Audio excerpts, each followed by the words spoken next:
Halo semuanya, saya Hendy Wijaya. Kali ini saya akan melanjutkan seri pengajaran tentang Christmas atau Natal, eh, hari perayaan tentang kelahiran Kristus Yesus yang kita peringati setiap tanggal 25 Desember. Nah, saya akan menyampaikan satu homili atau satu renungan yang saya buat tentang makna Natal, yaitu inkarnasi dan deifikasi. Seperti apa Natal itu bagi kita orang Kristen, orang percaya yang merayakannya setiap tahun. Mari kita lihat apa yang diajarkan oleh para bapak gereja tentang tujuan atau makna secara teologis kedatangan Kristus ke dunia ini, yaitu Natal itu sendiri. Nah, Bapak gereja yang bernama Clement dari Alexandria menulis, "The word of God became man in order that you may learn from man how man may become God." Nah, artinya bahwa firman Allah menjadi manusia, lahir menjadi manusia. Tujuannya adalah supaya kita bisa belajar dari dia, yaitu manusia, bagaimana kita ini bisa menjadi seperti Allah. Sehingga firman Allah menjadi manusia, supaya manusia bisa belajar menjadi seperti Allah. Ini adalah makna Natal ya, yang ditulis oleh Clement.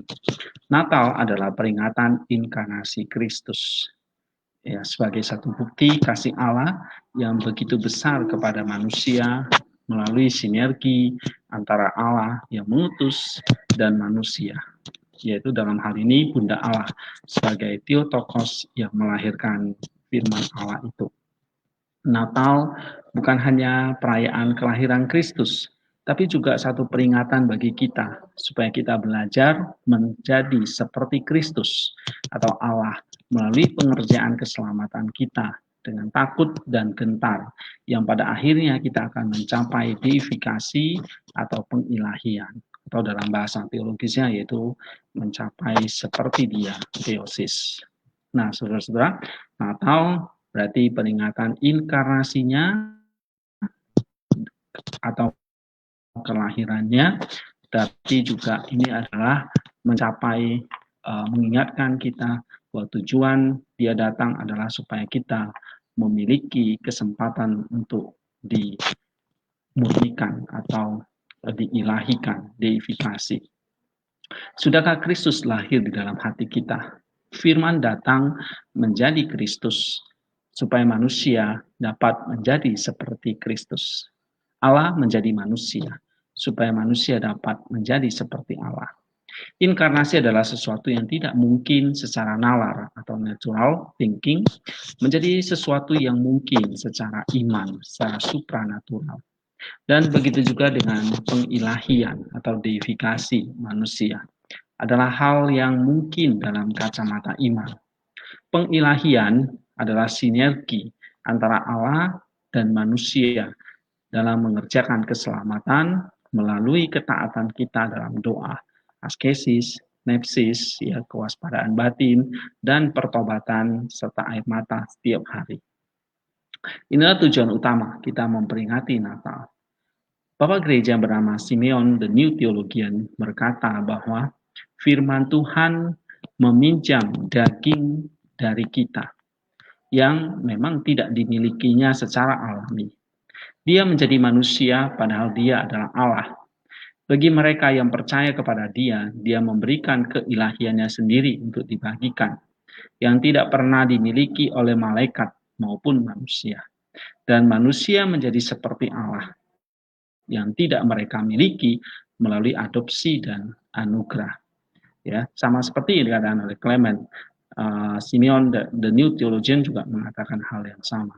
Kemudian dia melanjutkan menulis bahwa di dalam bukunya yang berjudul 153 Practical and Theology Text ya, section 108, dia mengatakan tujuan dari inkarnasi logos ilahi atau firman Allah yang diproklamirkan di dalam seluruh kitab suci yang akan kita baca dan yang belum kita ketahui. Tentunya ia telah membagikan apa yang kita miliki untuk menjadikan kita seperti dirinya. Karena anak Allah menjadi anak manusia untuk menjadikan kita manusia sebagai anak-anak Allah. membangkitkan kita karena kasih karunia menjadi seperti Allah, memberikan kita kelahiran baru dalam Roh Kudus, dan membawa kita secara langsung ke dalam kerajaan surga. Atau lebih tepatnya, Dia memberikan kita rahmat untuk memiliki kerajaan surga di dalam diri kita. Dalam Lukas 17:21, agar kita tidak hanya berharap untuk memasukinya, tetapi juga memiliki kekuatan penuh. Kita dapat menegaskannya, hidup kita bersembunyi dengan Kristus di dalam Allah. Ya, dalam Kolose 3 ayat yang ketiga. Ini menurut Simeon. Menjadi seperti Allah atau deifikasi berarti mengalami kasih karunia Allah. Sebab dengan aliran kasih Allah yang dicurahkan oleh Roh Kudus ke dalam hati manusia dalam Roma 5 ayat kelima, maka rohnya yang dahulu mati dalam Efesus 2 ayat 1 dan 2, Efesus 4 ayat 17-18, sekarang menjadi hidup atau lahir kembali, menjadi manusia baru yang terus-menerus diperbarui sampai mencapai kedewasaan penuh atau kesempurnaan seperti Kristus dalam Efesus 4 ayat 13, sehingga dia dapat ambil bagian dalam kodrat ilahi 2 Petrus 1 ayat 4 dan menjadi manusia atau makhluk terang cahaya dalam kerajaan Allah Matius 13:43. Inilah yang dinamakan theosis atau deifikasi atau pengilahian oleh karena anugerah Allah. Nah, seperti yang ditulis oleh Saint Maximus the Confessor, dia mengatakan bahwa Allah telah menciptakan kita agar kita dapat menjadi bagian dari kodrat ilahi, supaya kita bisa masuk ke dalam kekekalan, dan bahwa kita mungkin tampak seperti Dia yang diilahikan oleh kasih karunia yang darinya segala sesuatu yang ada telah datang.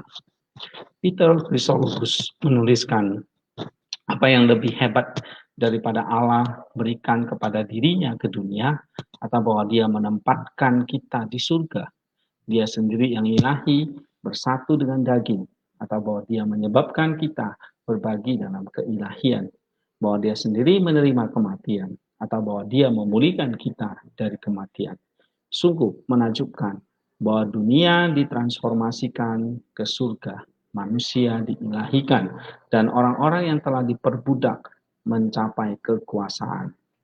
Dia yang menjadi daging, supaya membawa yang daging ini menjadi ilahi. Kristus adalah ilahi manusia, yang membawa kita menjadi manusia ilahi. Manusia ilahi ini adalah makhluk kasih dan terang, sama seperti Allah yang adalah terang dan kasih. Bishop Kalisosware menulis, manusia yang dibuat menurut citra Allah Tritunggal hanya bisa menyadari kemiripan ilahi jika mereka menjalani kehidupan bersama seperti Allah Tritunggal yang terberkati. Karena tiga pribadi keilahian tinggal satu sama lain, maka kita harus tinggal di sesama manusia kita. Hidup bukan hanya untuk diri kita sendiri, tetapi juga untuk orang lain. Jika mungkin saya menemukan seorang penderita kusta, kata salah satu Bapak Padang Gurun, dan untuk memberinya tubuh saya dan untuk mengambilnya, saya dengan senang hati melakukannya. Karena ini adalah kasih yang sempurna.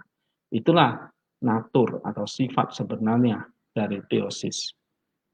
Dan kemudian dia melanjutkan, dia mengatakan, di balik doktrin teosis atau deifikasi, terletak gagasan tentang pribadi manusia yang dibuat sesuai dengan gambar dan rupa Allah Tritunggal Maha Kudus. Semoga semuanya menjadi satu. Kristus berdoa pada perjamuan terakhir. Seperti Engkau Bapa berada di dalam aku dan aku di dalam Engkau. Demikian juga mereka berada di dalam kita. Dalam Yohanes 17:21. Nah, sama seperti tiga pribadi Tritunggal tinggal dalam satu sama lain, dalam satu gerakan cinta atau kasih yang terus-menerus. Jadi kita manusia yang dibuat menurut gambar dan dari Allah Tritunggal ini dipanggil untuk tinggal di dalam Allah Tritunggal. Kristus berdoa agar kita dapat berbagi dalam kehidupan Tritunggal, dalam pergerakan kasih yang melewati antara orang-orang ilahi. Dia berdoa supaya kita dapat dibawa ke dalam keilahian. Nah, ini pandangan dari Kallistos Ware. Ada aliran kasih di dalam Allah Tritunggal, dan kita diciptakan menurut gambarnya, dan Allah Tritunggal ini ada di dalam hati kita, sehingga hidup kita juga tinggal di dalam kasih. Jadi gambar Allah itulah ada di dalam jiwa kita, yang ada di dalam tubuh kita.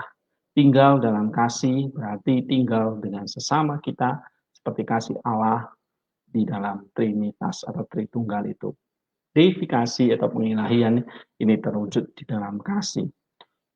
Kallistos Ware kemudian menulis bahwa deifikasi sementara itu mencakup pengalaman misteri, juga memiliki aspek yang sangat umum dan bersahaja. Ketika kita memikirkan deifikasi, kita harus memikirkan tentang doa dalam keheningan. Saint Seraphim dengan mukanya yang berubah rupa. Kita juga harus memikirkan Saint Basil yang merawat orang sakit di rumah sakit di Kaisaria. Saint John the Almsgiver membantu orang miskin di Alexandria. Sergius dengan pakaian kotornya bekerja sebagai petani di kebun dapur untuk menyediakan para tamu dari biara dengan makanan. Ini bukan dua cara yang berbeda, tetapi satu. Saint Anthony dari Mesir menulis, dari tetangga kita adalah kehidupan, dan dari tetangga kita adalah maut. Jika kita memenangkan tetangga kita memenangkan Tuhan. Tapi jika kita menyebabkan tetangga kita tersandung, kita berdosa terhadap Kristus. Deifikasi terwujud konkret di dalam kasih kepada sesama kita, bukan hanya kasih kepada diri sendiri atau keegoisan kita. Allah itu kasih, sehingga mencapai deifikasi adalah mencapai kasih. Perbuatan kasih adalah perbuatan terang, sebab Allah adalah terang. Kristus adalah terang dunia. Kelahirannya menyinari kegelapan dunia. Kita adalah ciptaan Allah menurut gambar dan rupa Allah. Gambar dan rupa Allah itu adalah Kristus sendiri. Kristuslah yang menjadi pola, desain, blueprint ciptaan manusia. Sehingga kita juga sebagai ciptaan menurut pola Kristus adalah terang bagi dunia. Di dalam terang atau cahaya itu ada energi, dan energi itu adalah kasih karunia atau anugerah Allah, rahmat ilahi. Menjadi terang dunia berarti memancarkan energi ilahi itu atau kasih karunia itu ke sekeliling kita. Karena sifat cahaya itu selalu menyinari, menerangi ruang di sekitarnya. Sehingga mereka yang di sekitar kita bisa merasakan kehangatan kasih dan terang Allah di dalam hatinya. Ini adalah salah satu ikon Natal, ya, di mana Kristus lahir di dalam gua, ditempatkan di dalam palungan, disambut sukacita oleh orang Majus, para malaikat dan para gembala, dijaga oleh Yusuf. Anthony Cornelius menuliskan, teosis bukan hanya dogma atau ajaran gereja, ini adalah kenyataan hidup di dalam diri Theotokos dan orang-orang kudus di gereja. Teosis mengambil daging dan darah dan menjadi nyata di dalam orang-orang kudus yang telah dibenarkan dan dikuduskan. Dan dengan demikian merupakan anak-anak kebangkitan. Orang-orang kudus adalah ilahi dengan ikut ambil bagian yang mencerminkan terang dan kasih Kristus dalam kehidupan mereka. Kehidupan orang-orang kudus dan ikon mereka bersinar dengan hadirat Allah dan mengingatkan kita akan panggilan kita yang tinggi untuk menjadi ilahi dengan kasih karunia, dimerdekakan dari perbudakan kebinasaan dan masuk ke dalam kemerdekaan kemuliaan anak-anak Allah. Dalam Roma 8 ayat 21. Nah, melalui energi ilahi atau anugerah inilah yang bekerja di dalam hati kita, kita bisa menjadi reflektor Allah dalam bentuk kasih kita kepada sesama. Deifikasi bukan menjadi Allah dalam bentuk esensinya, tetapi mengambil bagian dalam energi ilahi. Inilah tujuan hidup manusia. Kallistos Ware mengatakan, gagasan tentang deifikasi harus selalu dipahami dalam terang perbedaan antara esensi Allah dan energinya. Persatuan dengan Allah berarti penyatuan dengan energi ilahi, bukan esensi ilahi. Kemudian Ware menuliskan, ketika Saint Maximus menulis Allah dan orang-orang yang layak untuk Allah memiliki energi yang sama, dia tidak bermaksud bahwa orang-orang kudus kehilangan kehendak bebas mereka. Tetapi ketika mereka diilahikan, mereka secara sukarela dan penuh kasih menaklukkan kehendak mereka sesuai kehendak Allah. Begitu juga manusia. Ketika menjadi ilahi bukan berarti berhenti menjadi manusia. Kita tetap menjadi makhluk sekaligus menjadi ilahi. Karena kasih karunia seperti Kristus tetap menjadi ilahi saat menjadi manusia oleh inkarnasinya. Manusia tidak menjadi ilahi secara alami atau secara esensi, tapi hanyalah makhluk ilahi yang diciptakan, ilahi oleh kasih karunia atau secara misteri. Oleh anugerah atau energi ilahi ini, kita menjadi terang dunia. Marilah kita terus meminta belas kasihan Allah, sehingga kita dapat terus memancarkan terang Allah untuk orang-orang di sekeliling kita. Karena terang itu sifatnya selalu memancar keluar, menerangi hal-hal yang di sekitarnya, ruangan di sekitarnya. Maka kita adalah terang dunia, berarti kita menjadi reflektor, menjadi terang ilahi terhadap orang-orang di sekitar kita. Mereka bisa merasakan kehangatan kasih Allah, sama seperti kehangatan yang dirasakan oleh Kristus ketika dia lahir ke dalam dunia, di dalam palungan, dibungkus dalam kain lampin, dan dia merasakan akan kehangatan kasih ilahi melalui orang-orang yang ada di sekitarnya, melalui Theotokos, melalui Yusuf, melalui para gembala, dan orang-orang yang ada di sana. Ini adalah satu kasih karunia kita boleh mengenal, memperingati, merayakan Natal pada tahun kali ini. Namun Natal yang kita peringati bukanlah Natal di mana kita akan lupa atau kita tidak memahami akan esensi dari Natal tersebut. Sekali lagi, Natal berarti inkarnasi Kristus. Dia menjadi manusia supaya kita menjadi ilahi atau mencapai deifikasi. Inkarnasinya membawa kita kepada deifikasi. Itulah Natal yang sesungguhnya, itulah Yesus yang harus lahir di dalam hati kita. Sama seperti dia lahir 2000 tahun yang lalu, apakah dia sudah lahir di dalam hati kita? 2000 tahun lalu adalah kelahiran historisnya. Tapi bagaimana dengan kelahiran spiritual?